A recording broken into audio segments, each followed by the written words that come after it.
Welcome to Bollox Talks and Tangents. It's Thanksgiving. It's our Thanksgiving edition. Woohoo! And we're doing nothing about Thanksgiving. Nothing. No, we're here on Thanksgiving because we love the podcast. And we're drinking. Because it is Thanksgiving. Woohoo! Sir. All right. Well, we want to say welcome, everybody. Appreciate you guys being out there. Make sure you hit that share button for us, because we want to try and get all our sponsors as much activity as they can possibly get. Absolutely. Absolutely. Do I have a quick question for you? Yes, sir. Do you know what they call Thanksgiving in Ireland? I do not. Thursday. That's all. That's Thursday. I was going to go with some potato joke, and I was like, I better not. I better not go there. It would have been fine. Because we haven't had an angry Irishman rant in a while. Because I haven't been angry. You've been so calm. I have been so calm. Subdued. I watch Great Britain fall apart. It calms me. It calms you. Yes, it makes you. It really does. Makes your innards happy. It does. Your innards. Do they say innards in Ireland? Some of us do. Oh, okay. All right. Oh, first we got to say thank you to our sponsors, City Gates Distillery and St. Augustine Distillery. Thank you. We have a smoked maple whiskey. It is delicious. It's a dessert. It's a dessert. Oh, it's so good. So it's a dessert. This one. I think there's a pancake shot that's out there. If we made this with that, I think it would be just incredible. It's incredible. It's like everything else they make. It's incredible. They just get their flavors right. They get their flavors right. And there's a subtlety to it as well. Like you drink it and it's like, oh, that's great. And then, oh, that's even better. There's a second, there's a third. And you can go do tastings there before you buy what you want to buy. And it's just a wonderful place. Check out City Gates Distillery and St. Augustine Distilleries. Yeah, two of the best stops in town. Christmas is coming up. Not a better gift certificate out there.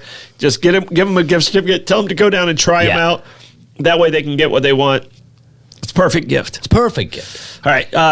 900 degree pizza and pasta. Yeah. Ladies and gentlemen, this place is amazing. It's amazing. The pizza is incredible. The sauce is incredible. They're right on Lewis Speedway. They're right by St. Augustine High School. Check them out. If you're over at St. Augustine High for a sporting event, you should definitely check out 900 Degree Pizza. My brother-in-law, my ex-brother-in-law's newest favorite pizza joint. It's around the corner. Jose knows pizza. Yes, he does. Yeah. So, all right, Abare, Kresge and Associates. These are my guys. These are my accountants. But they take care of all different types of financial needs. Anything you want to do, they give just the best advice out there. And these guys know what they're doing. They do. They have decades of experience. Well, and 1 year of doing my taxes is like 3 decades worth of experience. So for at least. And look, even if you don't have a small business, even if you're not thinking of opening a business, if you just want somebody to do your taxes and do it right, these are the guys. Yeah. So, no, check them out. And for those people that go, I do my own taxes, I save that money, you're probably losing money doing that because you don't know what they know. Yeah. You don't know the savings, which is completely legal, the savings that they can save you and the way they get things done. So I suggest you use an accountant, and if you don't have one yet, check out Abare, Kresge and Associates. The Beacon Listening Room. Yeah. One of my favorite places. And Gypsy Cab. Those two together, right there side by side. They have a new chef over at Gypsy Cab, and they're just rocking it right now. They are rocking it. Yeah, they're just rocking it. The food over there is amazing. Best music. For a music venue on the island, the Beacon is incredible. Yeah. I think I've said it before on here. I'm spending a lot of time there on the weekends, just riding the bike through the neighborhood, getting a little drink or two. Stopping in, just saying hello, but also getting a drink. Yeah. It's a wonderful venue, and the owners are incredible. Great people. Yeah, I mean, I definitely visit at least once At least once a week. Once a week. Yeah. Wednesday nights you can come see me at trivia. All right. Meehan's Irish Pub. Meehan's Irish Pub. Ladies and gentlemen, if you're looking for the perfect gift for the man in your life who has everything but never seems to want anything, just give him a night. You don't have to buy him anything. Just give him a night out. Give him a night out. Tell him to go to Meehan. Just tell him to go. That's it. Yeah, the Guinness is incredible. Best pint of Guinness outside of Ireland. The backyard, it's just this time of year, the lights, the trolleys are going by, everything you kind of... The people watching. Yeah. Out back or up front, the people watching. The food is great, the booze is great, but this time of the year, the people watching. Oh, I can tell you this time of year, when a wedding party comes through, they have the fish bowl. Have you seen that? Oh my God. It's like massive. It's a massive, I think it's supposed to be for 4 people. In my youth, I'd have tried it on my own. So sweet. It's so sweet. Yeah, you got to watch. You can get a headache. I'd have filled it with Guinness and give me a shovel. Oh, yeah. You're just pour it on yourself. All right. St. Augustine Pirate Museum. Now, you know what? One of our topics tonight is about underrated tourist attractions. There's not a more underrated tourist attraction that I know of in this town. Everybody that I convinced that I say, look, you've got to go check it out. The first thing they say to me when they come out, they go, dude, I had no idea. Dude, that place is incredible. Yeah.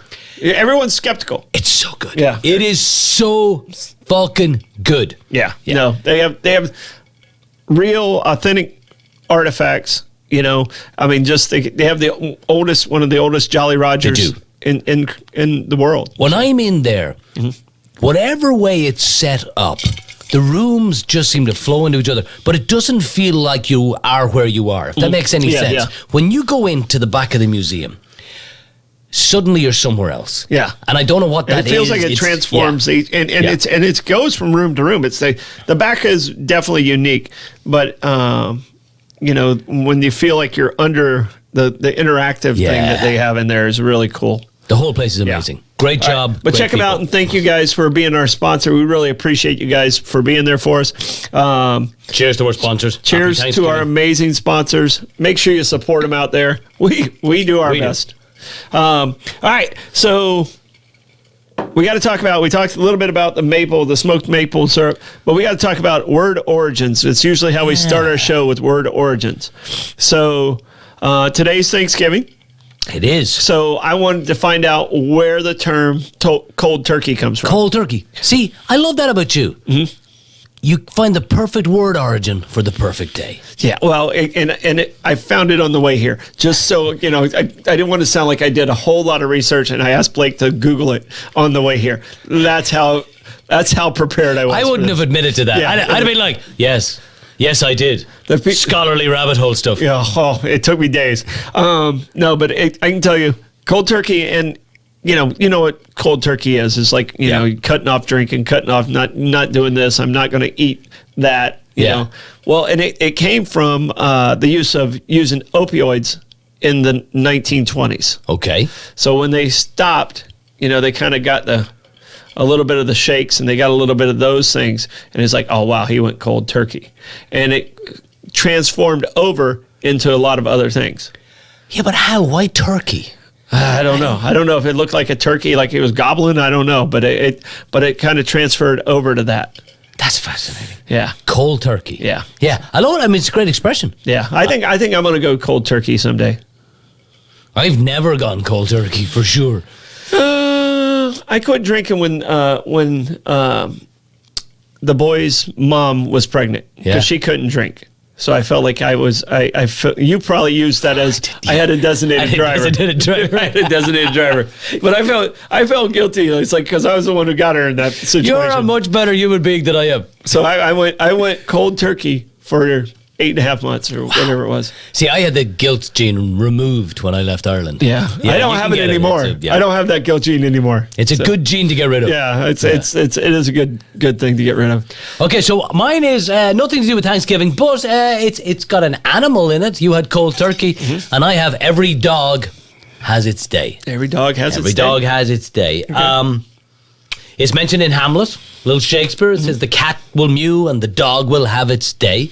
And obviously what it means is everyone will get a chance to succeed. Every dog has its day. Everyone will have their moment. 15 minutes of fame. Yeah. But when I started researching it, I discovered that the earliest recorded, the earliest record of this being written down is from the 4th century BCE, 2,500 years ago. What? And it was written down for a guy who was having a great moment when the Greek playwright Euripides, who wrote Medea, one of the most famous plays of all time, was ripped to pieces and killed by a pack of dogs that a rival had set on him. Wow. And the guy wrote it down then with glee going, blah, blah, blah, Euripides, he died, ha, ha, ha. Even the dogs will have their day. Have their day. Yeah. Oh, wow. So it goes all the way back. All the way back, and it literally means the dogs had their day. Yeah. I know, that's fucking dark. Yeah. But kind of cool. All right. 500 years before Jesus, huh? Yeah. Wow. That's crazy. Yeah. All right. So I kind of want to start with the underrated tourist attractions in America. Okay, you don't want to talk about cut and dry? You don't want to do... I forgot. We got more words. Oh, gosh. See, I was so excited about the other ones. All right. So, and I guess I got to tell Erin, thank you for giving me this one. She's like, I'm not looking it up until I see your show on what cut and dry actually means. So I had to look it up. And in my mind, my dad grew up on a tobacco farm, and in my mind, I was like, okay, it might have something to do with tobacco because you cut and you dry it out and stuff like that, and it's kind of that simple. But it goes further back. It's into the 1700s is the first time it was seen written about being cut and dry, and it has obviously it means it's pretty clear on how the results are going to be. Yeah. All right, and it goes back to herbs. You would cut and dry the herbs, and as soon as you cut it, you knew it was going to be good. And it's that's pretty cut and dry. This one looks good. It's going to be good. And it goes back to herbs, and it's pretty simple. I mean, it was pretty close to what I thought, but I had it more recent. Right, and you had it with tobacco, not I had it with tobacco, and it was basically with like rosemary and stuff like that. And it was like, this is pretty cut and dry. And it was used in a poem in 1720, and then it became a normal part of everyone's conversation after that poem. Okay. I like that. So it means clear. It means everything's very clear. Yeah, it makes it very simple. So my second one today is a last-ditch effort. A last-ditch effort, right? Which I have a lot of those in my life. I've had a lot of last-ditch efforts, right? That attempt to finally do something at the last possible moment, the last opportunity. And this goes back to 1672. William of Orange, a future king of the Netherlands. Okay. When the Netherlands was being attacked by a combination of English and French forces. Last ditch. Yeah. And basically he was being encouraged to surrender. And he said that I will die in the last ditch before I surrender to the...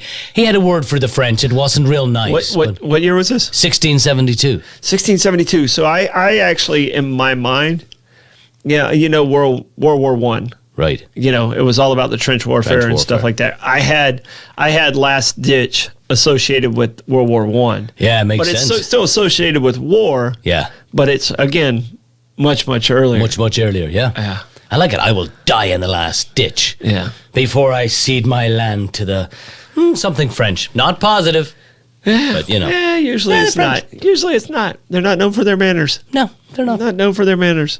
All right. So, no, both excellent. Last-ditch effort. Yeah. So we're going to do a last-ditch effort to try and move on to tourist attractions now. All right. We already talked about the Pirate Museum. I'm going to give that one the most underrated.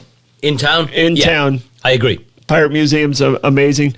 What do you have as far as tourist places that you feel are extremely underrated?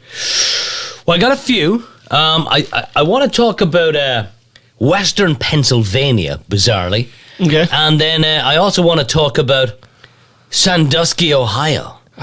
Those two in particular. I got a couple more after that. Well, Blake and I have been to both locations. Yeah. So I'll tell you. Us go with Sandusky. Yeah. And then I'll tell you the story of Sandusky. All right. So cool. So okay. So if If you know, you know. You All know. right? You know. Cedar Point, Sandusky, Ohio. This is America's roller coast. If you have not been to this amusement park, pound for pound, it is the greatest amusement park in the world. I'm not arguing. It is absolutely incredible. It was opened originally in 1870. I've been there 3 times. I'm not quite sure what that says about me. Currently, they have 15 or 16 roller coasters. They have more roller coasters in this park than any other one in America. Yeah, Blake used to have a shirt, and we checked it off on each one. Oh, right. Yeah. Nice. It is currently the only amusement park in the world that has 5 coasters over 200 feet in height. Yeah, and it has like 7 of the fastest 10 roller coasters in the world. Or something like that. Yeah, it's got, in the top 10 roller coasters in the world, it has 4 of the top 10. Oh, is it 4 of the top 10? 4 of the top 10. Okay. Like, it's bonkers. Yeah. They, 3 times in the history of the park, they had the tallest and fastest coaster in the world. Yeah. I rode Millennium Force in 2004. Okay. A Millennium Force is a 2.5 minute long roller coaster. Yeah, we've been on it. You hit 90 miles an hour. Yeah. It's 300 feet high, and it's right over Lake Erie. It is the most phenomenal, that moment where you're going up, that first drop, and you can hear tick, tick, tick, and you're looking out over Lake Erie, and it goes up forever. And then you drop. Yes. The bottom falls out. That is The bottom falls out. You lose. awesome. You lose weightlessness. The bottom falls out. Yeah. And Blake, how old were you when we went? So I was around 12, I think. 2000. So it was 10 years ago. So you were like 12 years old at the time. So Blake was like 12. His brother was like 10. Yeah. And they did every roller coaster in there. All the big. They were big enough, and we. Except for one. Oh well, that line was there was one that kept breaking down. It was the one that goes straight up and goes straight down. Top thrill dragster. Yeah, the drags, and we couldn't. When we were going to go, it was broken down, and then when we went back, it was just like I can't wait 4 hours. That is the only coaster that has ever made me question myself. Wow. I love speed. I love roller coasters. I love heights. I fucking love heights. Yeah. I will dance on the edge of anything. Like, doesn't matter the height. I don't care. But Top Thrill Dragster, the first time I rode that was 2005. Yeah. It shot you up 400 feet in the air. You went. Oh, you we saw it. We were standing there. We saw it. We're like, okay, we wanted to do it, but we just didn't have enough time. Yeah. In that day because it broke down. Then the lines were 3 times as long. So we stayed at the Breakers Hotel in Sandusky, right? And you could get into the park an hour early if you stayed there. Yeah. Right. So we went in. I was with Julie and Julie's Aunt Jody and her Uncle Lou, and they live in Cleveland. And so we went there. Top Thrill Dragster. In 4 seconds, you had 120 miles an hour, and you were 420 feet up in the air. And suddenly you stopped, and my eyeballs just kept going, and everything from here went that way, and I saw my viscera outside my body, and then you caught it, and then I descended. You got to grab it on the way down. I think or you lose your soul. I think the whole ride was 28 seconds. Yeah. And I remember getting out of the thing, and I was leaning on a little wall. I remember getting out, and I'm looking around me. I was shell-shocked. Like, and there was a lady who just crawled out of the thing and lay down on the ground beside me. Like, it was incredible. Probably the closest, and I love thrill rides. Anyway, and Blake and Ty love thrill rides, and they're right there with me. But we used to do this thing where we would draw out of the hat. Okay. Like where we could go anywhere in the world, and we'd save up like the year, and that's where we went. Oh, that's how we ended that. That's how we ended up in Africa. That's how we ended up in New York. We did a lot of really cool stuff with that theory. But Blake, was it you that picked Cedar Point? Was that your pick? Yes, it was. All right, so each one of us got 4 picks. Yeah. Like you can pick anywhere in the world where you wanted to go, and then you drew it out of your hat, and then you threw it in the big hat. So there was 4 to choose from there. And Blake won a lot when we were doing that. So Cedar Point was his location. And I'm telling you, we stayed in a cabin right on Lake Erie there. Yeah. And it was just waking up in the morning right on Lake Erie and then going to the roller coasters Gorgeous. early. It was yeah. So if I can tell 2 quick stories. So in 2004, when I first went there, Millennium Force was broken down. And at the time, that was the fastest coaster there. Yeah. And so the next morning, we had a couple of hours before we're heading back to Cleveland. Mm-hmm. So I said to Julie's uncle, we're going to go, and I'm going to talk my way into the park. He goes, no. I'll just bribe the guy at the gate. We'll go to the back gate. I'll bribe him. We'll go in and ride the Millennium Force. I'm like, no. So I went along. I've got Julie, her aunt and her uncle. I show up. I put on my old thickest Irish accent. I'm like, yeah, I'm traveling the world, riding all of the biggest and fastest roller coasters in the world. Mm-hmm. And I'm on a very limited budget and time. I was here yesterday. Millennium Force was fucking broken. Mm-hmm. I'm back today. Any chance you could let me in? Jesus, guy, hold on. He brings us in. He's got a line of security to get us first in line on the Millennium Force. Just so I can ride it, so I can meet my deadline to continue traveling around the world. Traveling around the world for all the roller coasters in the world. Yeah. So. And the other thing is, if you go to Sandusky, Ohio, and you're walking around Cedar Point, that's one of those places where I have felt incredibly attractive. Yeah. And I'm not attractive. Yeah. But walking around Cedar Point. Northern Ohio is not known for attractive people. There was a minimum of 50 female mullets on view that day. And that's not a good look for the ladies. No, you can't really pull it off. So. Okay. All right, what do you got? All right, I want to tell one more quick story. You're talking about that ride, but I got to rat out my man Blake. Blake, I'll let you tell a story. The scariest thing you've ever done that's affected your body. Or you want me to tell it? I can tell it. So it might be better for you to say it because unlike me, you don't stutter. So go ahead. Your stutter's fine. You actually are amazing on air. All right, so we're in Africa. Yeah. And we're doing this swing that drops. What is it? 700 feet, 900 feet. I mean, you just step off the ledge, and it's like a bungee jump, but it swings you out. Like at the end, instead of jerking you, it swings you out. All right? And we didn't realize Blake passed out halfway through. He came back to by the bottom. But like we had a GoPro on it. Yeah. And you're falling at 120 feet or 120 miles an hour. And he went out. He came back up, and then you have to kind of crawl back up onto the mountain a little bit. His legs weren't working. My God! But he did it with no problem whatsoever. And we on that one we ziplined across the Zambia River, and Victoria Falls were over to our left. Lord. It was a great day because we did all 4 thrill adventures in one day. I would love to do that. Like when you say that's the scariest one you ever did? He's nodding yes. He's nodding yes. So, you have to talk into the microphone on answers, right, producer? You're like, yes, I understand. So I'm trying to it's a Thanksgiving miracle. Yeah, but I'm telling you right now, it was probably Cedar Point was by far the best roller coaster day. But as far as thrill adventures day, that one was the only one that could even come close to Cedar Point. Nice. So, and the boys never once cowered away from Cedar Point. Like we wait in the front row, and I mean it was. Yeah. It's a great. You're right. It's underrated. People don't know about it. People don't know about it. Down here, don't know about it.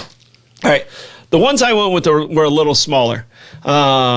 There's one in Sweetwater, Tennessee. Sweetwater, Tennessee. It's just outside of Chattanooga, about an hour outside of Chattanooga on the northeast side of Chattanooga. And probably about halfway between there and Knoxville. All right. But it's in Sweetwater, and it's called the Lost Sea.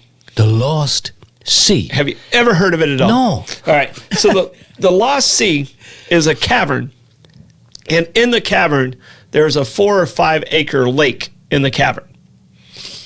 They do tours, boat rides on this lake that's in the cavern. When I say it's in the cavern, it's 200 feet down. Holy shit. All right. So, and this cavern was used by the Indians to hide from other tribes and stuff like that. But the coolest part is carved into the cavern for months on end, the Confederate Army was hiding from the Union Army that was coming through Tennessee. They were hiding down there. Down there. All right. And the other thing that was super cool is for us, it would have been a bad situation for us, but there was a speakeasy down there in the 1920s. All right. But the unique part is where it is in the cavern and the way the oxygen levels and everything was, if you took a sip of alcohol, you were drunk immediately. Oh, because it's so far down. Yeah. Yes. But it is now, just an amazing, it's a fun trip. It's hidden in the middle of just country Tennessee. There's an Amish farm not too far from it, so you can kind of do both in the same day.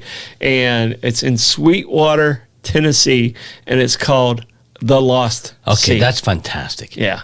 Okay. So if you're driving through the southeast part of Tennessee, give yourself a couple of hours. You can probably knock it out in about 3 hours. Okay. And give yourself a couple hours to go to the Lost Sea. I will do that. Yeah. So I actually have a photo of it pulled up right now, so our viewers can see what it's like. Yeah. Check it out. I mean, it is really, really a cool location. So. All right. So I'm going to go with my second choice it's my favorite, I think it's my favorite city in America. And then it's Western Pennsylvania and it's Pittsburgh. Now, Pittsburgh. Okay. I've only been to Pittsburgh twice, I think. Right. So and Blake's in there. He's wearing a Steelers hat. So he was there. He was there this year. So it's an astonishingly great place to go watch football or baseball because the stadiums are right downtown. Yeah. If you're driving on the turnpike, you come out of the mountain. Yeah. You just pop. And you're looking right over where the Ohio and the Allegheny and the Monongahela come together, and you're looking down at Heinz Field. Blame it on your accent. There you go. Yeah. But so Pittsburgh, I love. If you've never been to Pittsburgh, never mind the fact that it's got great bars, great restaurants, right? You've got the Andy Warhol Museum, which is phenomenal. Okay. Right? 7 stories, Andy Warhol Museum. You've got the incline, the funicular, the Duquesne incline, which is this like cool old ornate wooden cable car that rides all the way up to Mount Washington. Yeah, that was awesome. That's awesome to do and see. You've got, I think it's 6 Carnegie museums, right? You got the Museum of Art, Natural History Museum. There's a Science Center, which is phenomenal. Yeah. Absolutely phenomenal. I have done boat rides on the Allegheny, where you're boating down the Allegheny, going in and out of the locks on the Allegheny River, and then hitting all these bars all the way down from the outskirts of Pittsburgh into the city center, right? You sold me right there. I found you got Primanti Brothers, the legendary sandwich shop, right downtown. They got locations all over the place. One of my all-time favorite dive bars, a bar called Gooskie's in Polish Hill, Pittsburgh. Polish Hill. Yeah. And I'm like, I was talking to Julie's grandmother at the time, and I'm like, why is it Polish Hill? And she's like, because that's where all the Polacks are from. I'm like, oh, obviously. Should have known. Hello. Right?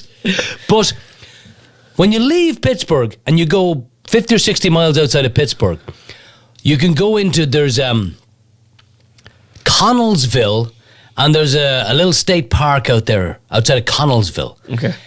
Beautiful state park. You can hang out there by the river. Gorgeous. Yeah, again, you're like, the Allegheny Mountains, you're like 3,500 feet above sea level. But Falling Water, which is Frank Lloyd Wright's incredible house is right there. Yeah. If you've never been to Falling Water... It's probably about the same size as our house, Blake.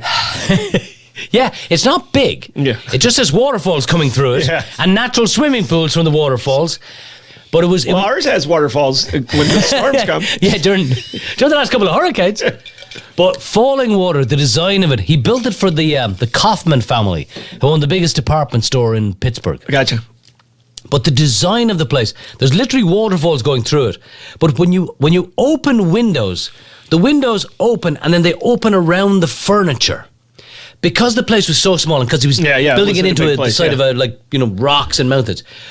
So you open the window and then the window splits and it goes around a desk or it goes around a chair. That's so crazy. It's just incredible. Amazing. So, yeah, Western Pennsylvania and Pittsburgh, I highly recommend it. Great city, great area. You talked about one of your favorite cities, and that's my next one. My next one is one of the favorite, and I've only been there for 2 days. Okay. Ever in my life. But I know I'm going back. All right. And I have to go back with the drinking buddy.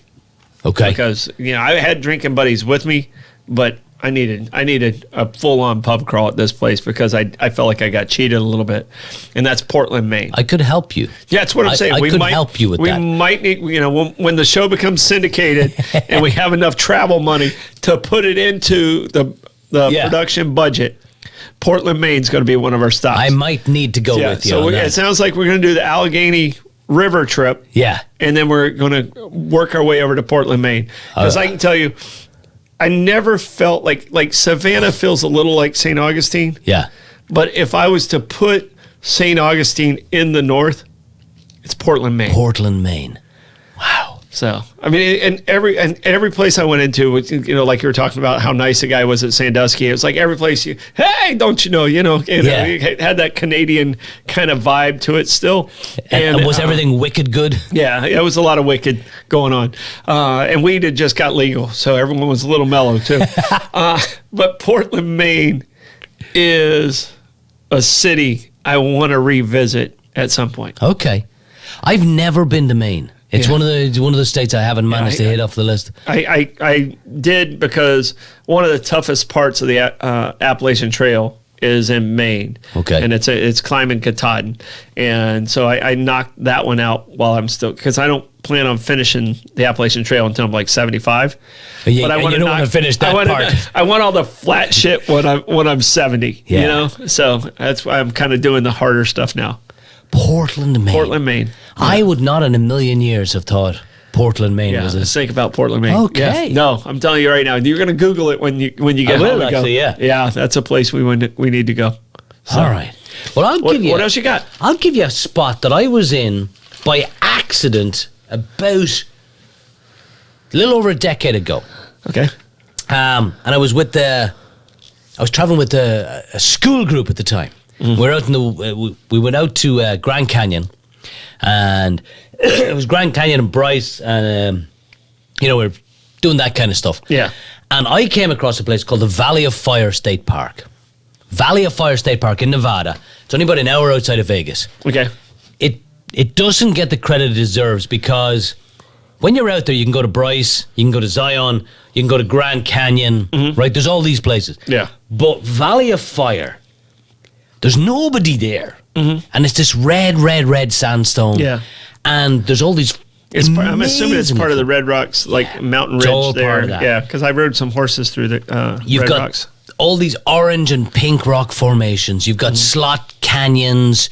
You've got these petroglyphs, carved into the rock. These ancient petroglyphs. Yeah.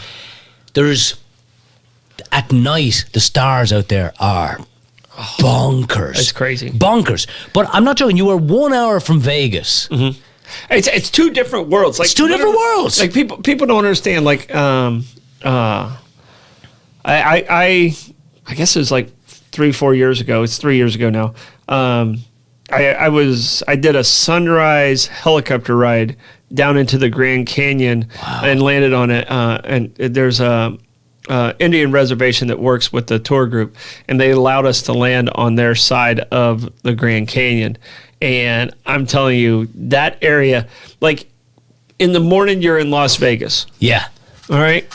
You take literally a 20-minute ride and you get on this helicopter, and it seems like you're in two different planets. Yeah. It's not. It doesn't even seem like it's the same planet. But I would say you take a 20-minute drive from the Strip in Las Vegas, and you're in another planet. You're in a different world. Even like doing I did the Red Rocks and not Red Rocks, Colorado, but near Vegas there. I did a horseback expedition. Yeah. There, and and that is literally a 15-minute ride. Just west of Vegas, and you're like, okay, I'm not even in the same place. Yeah. Not even remotely. Not even the same place. Yeah. I took that when I went out there with a bunch of 8th grade kids from Landrum Middle School, and we took a raft. We went river rafting down from the Glen Canyon Dam. Yeah. And apologies to everybody on the school board because I lied. I said I wasn't taking the kids on water for that trip, but it happened 15 years ago. Yeah. You're good. But you're 2 superintendents away. I'm 2 superintendents away, yeah. I'm going down the river, and you've got these 300-foot canyons, and it's probably 85 degrees, and the water is 45 degrees. Yeah. And it was again that from sounds another amazing. world. That sounds it was amazing. incredible. Yeah. All right, and I didn't know about this place, and as I was writing out, I was talking to my friend Becca, and she said, "Oh, you need to look at this." And Blake, I think, has a picture of it, and I'd never even heard of it. I didn't know it existed. Okay. And it's called the Little Grand Canyon, and I haven't been there. Okay, But well, now I need to go. where is the Little Grand Canyon? It is just outside of Columbus, Georgia. Not where I would have thought the Little Grand Canyon to when be. you're thinking Little Grand Canyon, you're thinking, okay, it's somewhere out west. Yeah. Right, It's just so technically, the official name is the Providence Canyon State Park. Providence Canyon State Park. It's All right. nicknamed its nickname is the Little Grand Canyon. But when I saw the pictures of this, I was like, that's like a gas tank away. Yeah. Really? That close? Yeah. That close? Yeah. The Little Grand Canyon. Did What's you pull it, up a Providence? picture? Blake, you got a picture of it right there? What do you Yeah. call it? Providence State Park? Yeah. Holy shit, look at that. Yeah. That's crazy, isn't it? Yeah. So that's definitely on my list. So all the other places I've been, but like when she said it, I was like, okay, I don't even know what that is. And we Googled it. I was like, yeah, that's making today's show. Well, I'll give you another. Because it's so underrated, I didn't know about it. You ever been out to Carabel? What's Carabel just up in the panhandle of Florida. Okay. So you actually have again, tiny little place. It's where they did a lot of the practice for D-Day, the boat landings on D-Day, because they've got huge high dunes and that kind of thing. Just up in the panhandle, just kind of round the elbow, around the bend there. Again, one of those places, like, if I'd never seen it, I wouldn't have believed such a place existed in Florida. Carabel. Yeah. Yeah, incredible. The last one I want to talk about is probably the most underrated museum I've ever been in. All right. All right. And I don't know if you've been there. The Holocaust Museum. In Washington, D.C.? Washington, D.C. Fuck. Yes, I've been there. If you go to Washington, D.C., you have to go to this museum. Yeah. There's no other way to say it. You have to go to this There's museum. one room, if you don't tear up. And Is that if with you the don't- shoes? Oh, yeah. Yeah. If you don't, and like even emotionally talking about it Yeah, right it's now, tough. you kind of feel that. I mean, the energy still hits you, but they did such an amazing job on this museum. Yeah. It's completely, to me, the most underrated museum Yeah. I've ever been in. I would say that Washington, D.C. as a whole, Yeah. for all the things you think are there's 20 times more things you should do in D.C. Oh, yeah, no. And I've probably been there 3 or 4 times, and, there's always something different. Always something different. So- But you're right, the Holocaust Museum will do your head in. Yeah. It really, really will. Like, it'll get you. Yeah, It'll and- get you every time. And the time I went, I was with Blake's. It was your 8th grade trip, right? Yes. Okay. Yeah. Blake said yes. His mic wasn't on, but Blake said yes. Sorry to interrupt you, Blake. What are you watching? Some reels in there or something? Or No, I'm not. But I was with a bunch of 8th graders there, Yeah. and it's kind of the museum's that room's a little lost on the emotions of where that attachment is and Yeah. stuff with that age. After you read about it, and my grandfather's stories from World War II, kind of attached me a little bit to World War II. Yeah. That's who me and Blake and I are named after, my grandfather, Sam, who's from around the Pittsburgh area. Yeah. But, I think it's kind of lost, but as a person of our age, it's the most, to me, it's the most phenomenal museum. Yeah, absolutely. It takes you apart. Is what it does. Do you have any more of those? Because we got to do an ad break right here. And let's do an ad break. Well, I can tell you one thing. Just a quick one. I went to Dachau, a concentration camp in Germany. Oh wow! And that wrecked my head. I can't even imagine the emotions I felt at the Holocaust. I can't imagine being there. And there's 3 places that I've been that, like, I just completely was your body goes numb. Yeah. Holocaust Museum was one of them. Ground Zero was one of them. And the Arizona in Hawaii. In Hawaii. Okay, I've never been there. At Pearl Harbor. Like, I had no idea that the boat is only like 3 feet below the water. Shit. Because it's so shallow. You can see it. And then when you look down and you see that, you're like, okay, that's the tomb of 700 soldiers right there. Wow. Sailors right there. And it's right there, and it's still seeping oil. And but it's the most silent I've ever been was standing over the Arizona. So I've never been there. I'd agree with you on the Ground Zero. Ground Zero is that same. You have the same feeling with those three places, and I'm sure the concentration camp was probably the exact same. Yeah, just the last quick thing here. I was listening to a rival podcast, bastards, Smartless, Will Arnett, and Jason Bateman, Sean Hayes. But those rookies? Yeah, those rookies. But they were interviewing Liam Neeson, and they were asking him about Schindler's List. Yeah. And they said one of the first days of shooting, they're right outside the gates of Auschwitz in Poland. Yeah. And he's talking to one of the producers.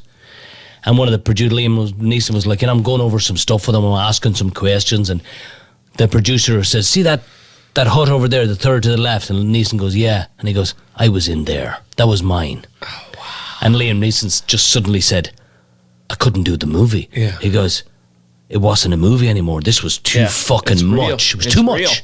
Yeah. And he goes, this guy was like 6. And his parents died there, his grandparents died there, everybody died there. But he's this... And his name, that's where I was at. His name escapes me right now, but he was one of the producers for all of Spielberg's early movies, and he produced Schindler's List. Yeah, Schindler's List is a great movie too. It's just, great movie. So, all right, we got to talk about our sponsors again. We're going to go in reverse order this time. Again. Underrated tourist locations. St. Augustine Pirate Museum. Yeah, it's a must see in St. Augustine. It really if you've got is. family coming in. It is a must see in St. Augustine. There's only a couple things that I say that about. You got to see the fort, you got to see the lighthouse, you got to see the Pirate Museum. Yeah, what I love about that, like, it's just the attention to detail. Like, I'll go in there. I've been there 3 times this year. Yeah. You open a drawer, there's something new. You open another drawer, there's something else. Mm-hmm. Every time I go, there's something I haven't seen before. Yeah. And it's incredible. My kids love it. I've got a soon-to-be 11-year-old and a 14-year-old. Yeah. They love it. It's amazing. If you're looking for stuff to do this holiday season, go to the Pirate Museum. Yeah. Check them out. Yeah. All right, Meehan's Irish Pub. The best. It's a different type of tourist experience. It really is. Yeah. So it's for grown-ups for the most part. But I would also recommend... They have great food. They have great tenders. They do. So I would recommend visiting there several times over the holiday season. Particularly if you've done Night of Lights with the family and you need a night for yourself. Yes. I would recommend a night at Meehan's. Yeah. It helps replenish the soul. It does. It really does. It gets you in balance. It does. And that's what life is about. But drink water when you leave. Night of Lights is the yin and the yang is Meehan's. Yang. That's what it is. That's it. All right. The Beacon Listening Room and Gypsy Cab. Amazing food. Great music. It's an iconic food place. They have a new chef there. Yeah. A Gypsy Cab, but they still have the same wonderful staples like the Gypsy Chicken is still my go-to meal. It's a great meal. I love the atmosphere in the Beacon. I love how friendly the staff is, how quick the staff is. They're just helpful.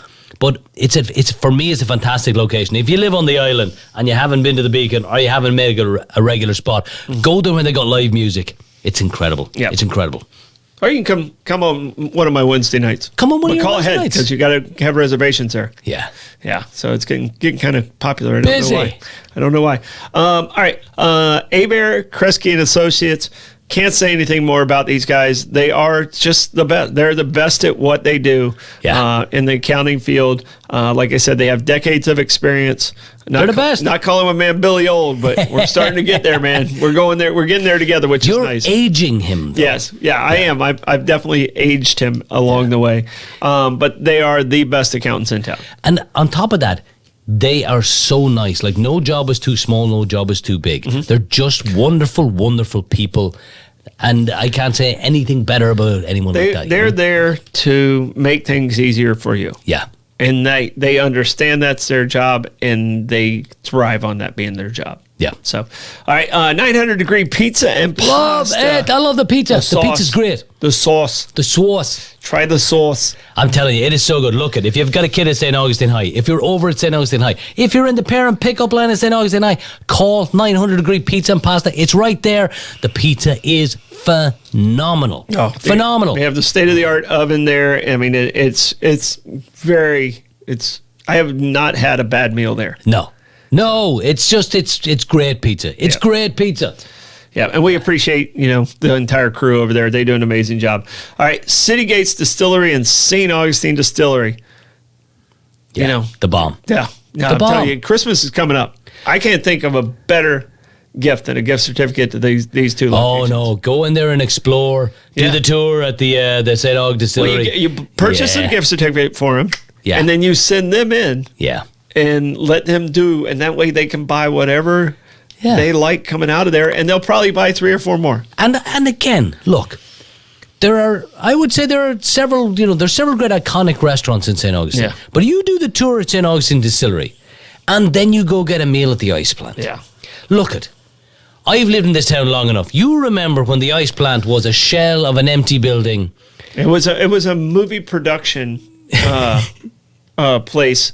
Is what I remember it as. I don't remember it going all the way back to the ice plant. But No. there used to be like a little projector, and they did editing like old school. Yeah. How the place didn't burn down, I don't know. Yeah. I mean, it just everything in there looked flammable. But the guys took it over. Yeah. And it's an incredible restaurant. But the distillery is phenomenal. The distillery tour is incredible. Yeah. Seriously, if you're local and you haven't done it, go do it. And the City Gates Distillery, right downtown. Yeah. You can do the trifecta. You can do City Gates Distillery, then you can go to the Pirate Museum, then you can go to Meehan's. Yeah. Then you better call a cab. Yeah. But yeah, it's a great way should to do Uber it. down there anyway. Exactly. So, all right. Basically, what we were going to do is we're going to do movie stars before they were movie stars. Movie stars before there were movie stars. So, and how I attack this, because there's so many movie stars. So I just picked my 3 movie stars in my mind growing up. Okay, the iconic ones for you. The iconic ones, and I just stuck with those. I was going to go with, let's find a unique story, let's find this, and I was like, no, I'm going to stick to my 3 because I would have went down such a long tangent. Yeah, I might not have made it to the show. That happened to me. Yeah, I might not have made it to the show. So, who you got? I'll start with Sylvester Stallone. Okay. All right. Sylvester Stallone is the only actor who's had a #1 movie in 6 straight decades. 6 straight decades? Since the 70s, he's had a movie that hit #1 in each one of those decades. Jesus. That's amazing. Yeah, that's crazy. Can I ask what they are? I don't know. I'm assuming Guardians of the Galaxy is one of the more recent ones. Right. I'm sure Rocky was clearly number probably 1. Rocky 3. Probably Rocky 3 in the 80s, and Rambo. Rambo had to be there, yeah. And I don't know what the 90s would have been, but I mean, but that stat kind of blew me away because they didn't list them, but I'm going to have to go back and check again. Yeah. It was one of those things like I can go down this tangent, but it's going to take me too long. Yeah. So tell me, what was Sylvester Stallone before he was a movie star? His real name, and I'm going to grab his name so I don't screw it up. His real name, he was born Michael Sylvester Gardenzio Stallone. Okay. All right, and he was born in Hell's Kitchen in New York. Wow. I thought he was a Philly guy all along. Really? Yeah. I just assumed he was a Philly guy. And obviously he actually had one successful movie before Rocky, but Rocky is the one that set him apart. Yeah. He wrote Rocky. He did, and he was broke. He was like waiting tables and just broke, working in a butcher shop also, just absolutely broke. And he had already written Rocky, and some studios wanted to buy it from him for like $300,000. I mean, that's, we're talking 1974, 75. Yeah, that's a shitload of money. But they didn't want him to play Rocky. So he's like, no. And he held out, and he held out, and he held out. And finally he got it made. And that's what, shot him to the top. It won the Oscar for Best Picture, Yeah, right? it won Best Picture 75, 76 in that time. So, but because he was just like, no, I'm not going to do that. He basically set his own stardom by being stubborn and saying, no, this is my role, this is my film, and I'm going to hold out. And he held out until he got what he wanted. So he based it on the fighter Chuck Wepner. Yeah. Yep. Who fought Muhammad Ali. Yes. Yeah. So he was a butcher. Stallone was a butcher. Well, he worked at a meat. He wasn't a butcher. He worked at like a slaughterhouse, meat packing place or something like that. He wasn't like a butcher. But I also didn't know this. My favorite college is University of Miami. I didn't know he was a graduate of University of Miami. Get out of here. Yeah. So I had no idea. All right, so I was able to find like the movies that reached like number one in like all 6 decades. So Okay. What are they? All right. So in 1970 was Rocky. The 70s was Rocky. It came out like 75. All right, yeah. so 1982, First Blood. First Blood. Okay. Rambo. Okay. Yeah. All right, the 90s. Does anyone want to have a guess? Demolition Man. You got it. Okay. There you go. All right, 2000s. The Expendables.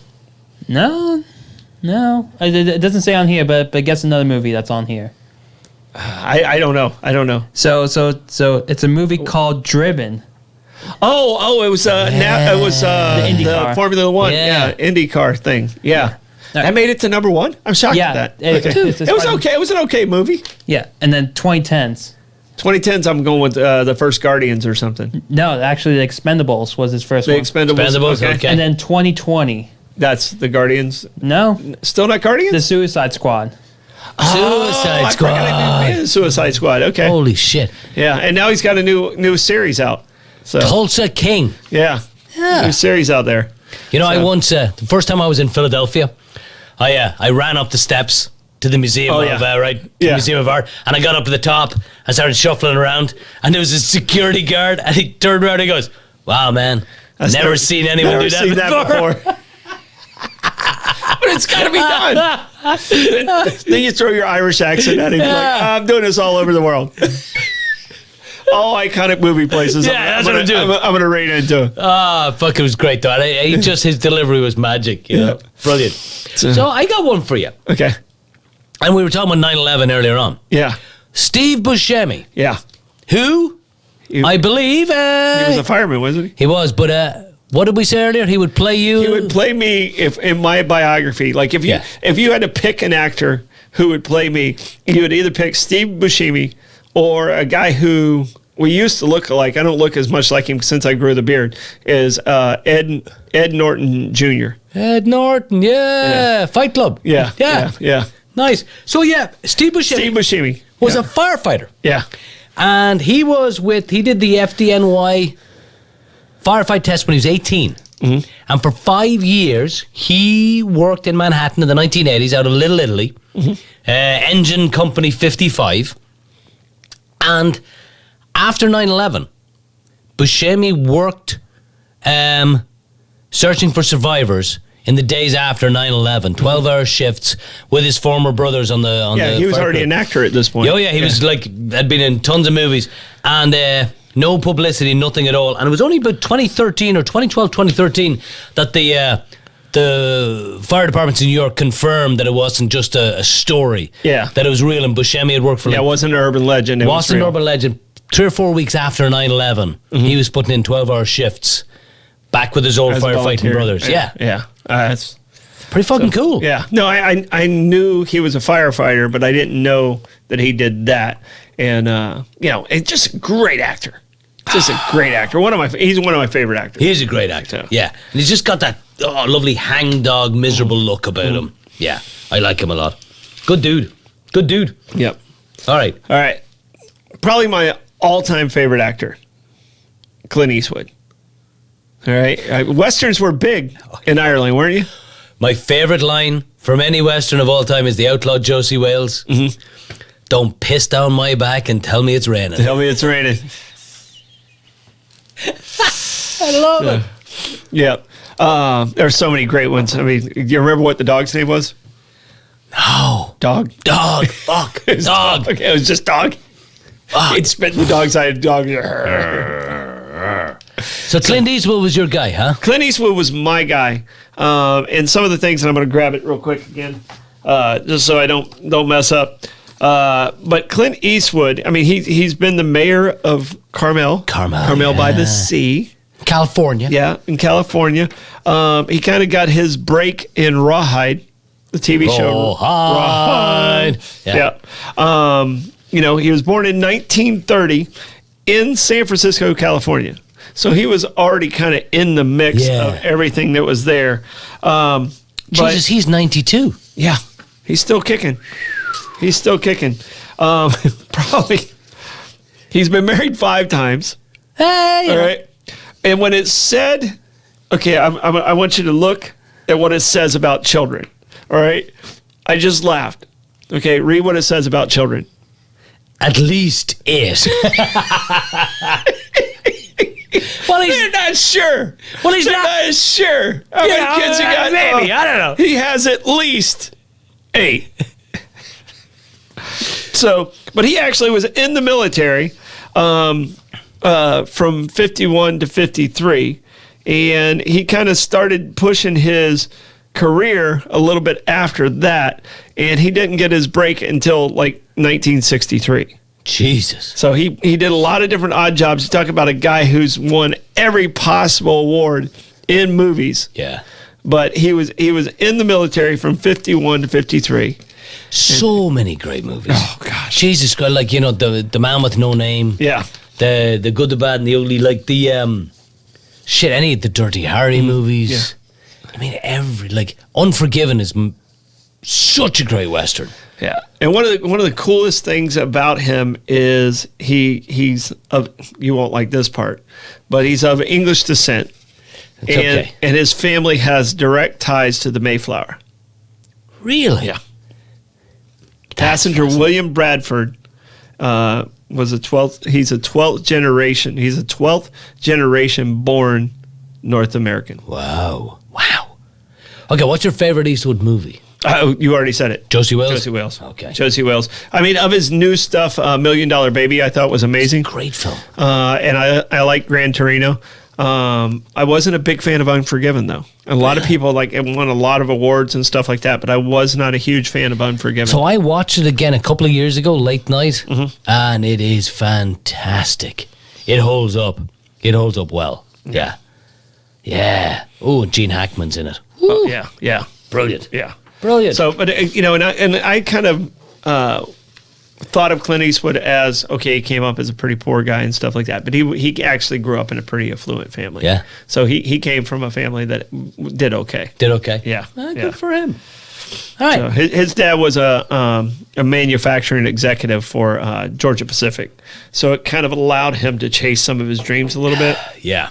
Safety net helps. It does help. But in my mind, because he was such a tough guy, I see him as a blue collar guy and stuff like that. When I went back and read about it, I was like, I was actually a little disappointed. I'm not gonna lie, I was a little disappointed. You hope for more poverty. I wanted him to be dirt poor, but I think still the funniest thing that was there was when I read about his kids and it says at least 8. At least 8. That is great. That is great. So I'm gonna go really, really old school. A fella called Johnny Weissmuller. Oh, Tarzan. Tarzan. I loved Johnny Weissmuller as a kid. All the Tarzan movies were huge. It was filmed over in Silver Springs a lot. Yeah. Yeah. But Johnny Weissmuller was, before he became Tarzan, he was also married 5 times too, by the way. Yeah. Johnny Weissmuller was a 5-time gold medalist Olympic swimmer. Yeah. And he won a bronze medal in water polo as well. I did not know that one. Yeah. But again, before he became, any of these things, he was a lifeguard. Mm-hmm. And he was once training in Chicago. And on one day in 1927, Johnny Weissmuller saved 11 people from drowning. A boat went down right off a Navy pier. It was called the Favourite. It capsized.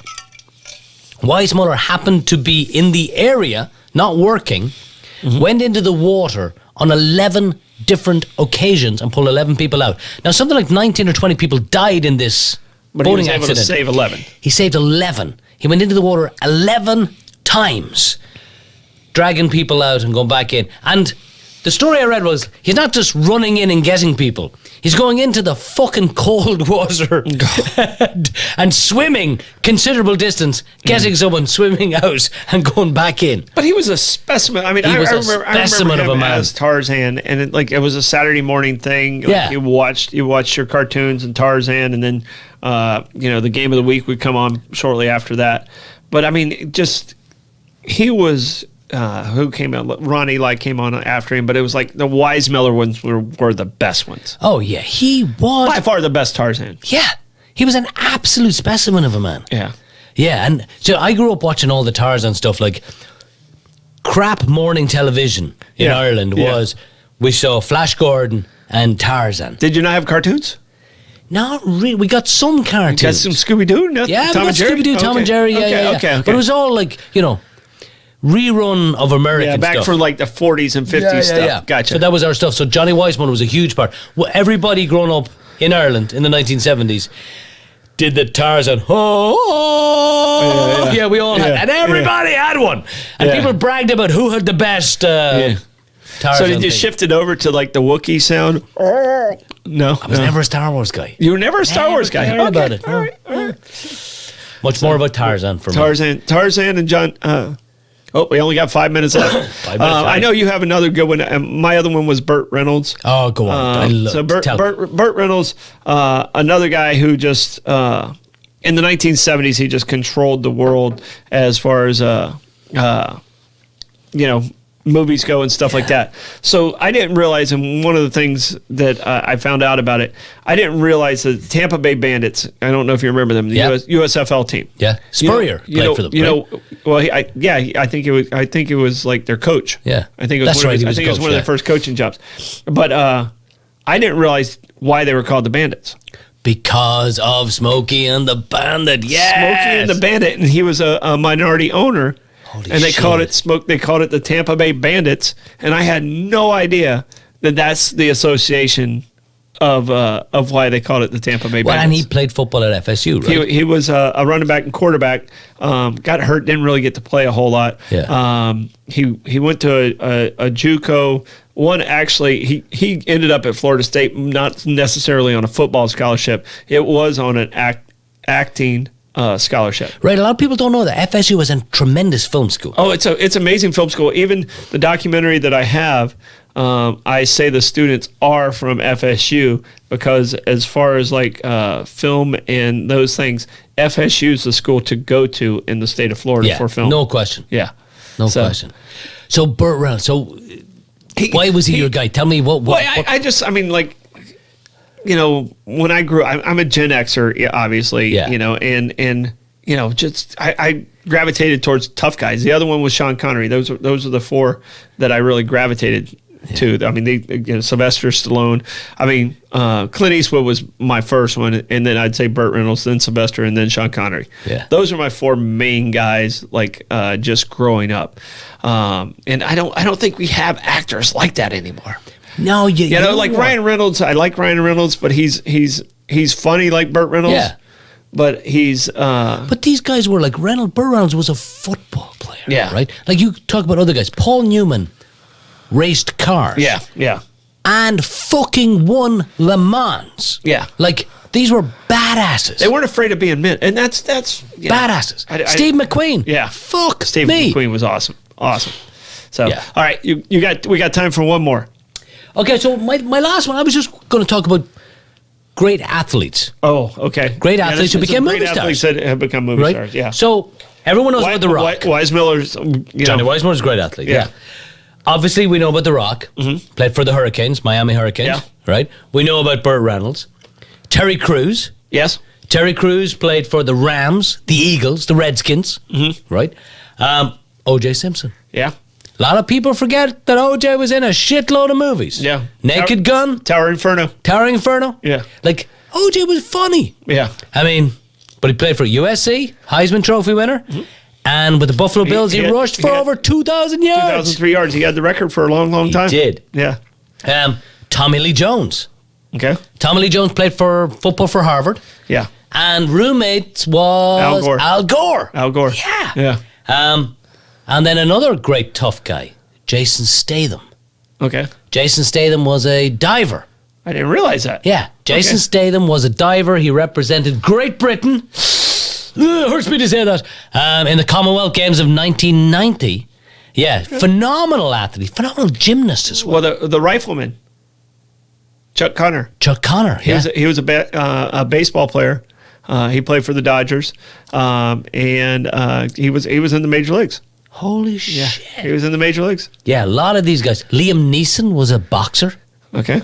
But I guess my last one, because it's personal to me, Brendan Gleeson, who's one of my favourite actors of all time. Okay. Irish guy.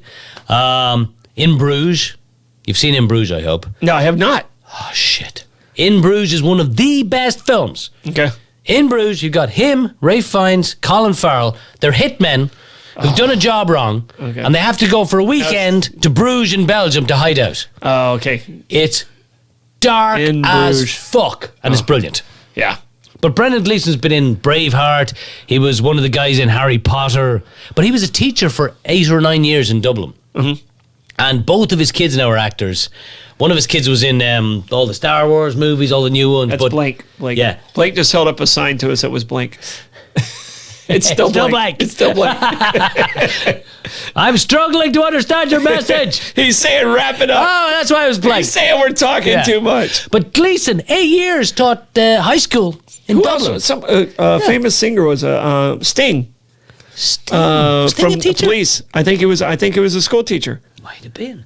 Yeah, you know, Brendan Gleeson, he was in Gangs in New York. He was in, he was Trump in the Comey rule. He was like, he's just a great fucking actor. But yeah, All right. taught for years. All right, I want to say thank you and happy Thanksgiving to everybody out there. We really appreciate it. Please hit that share button.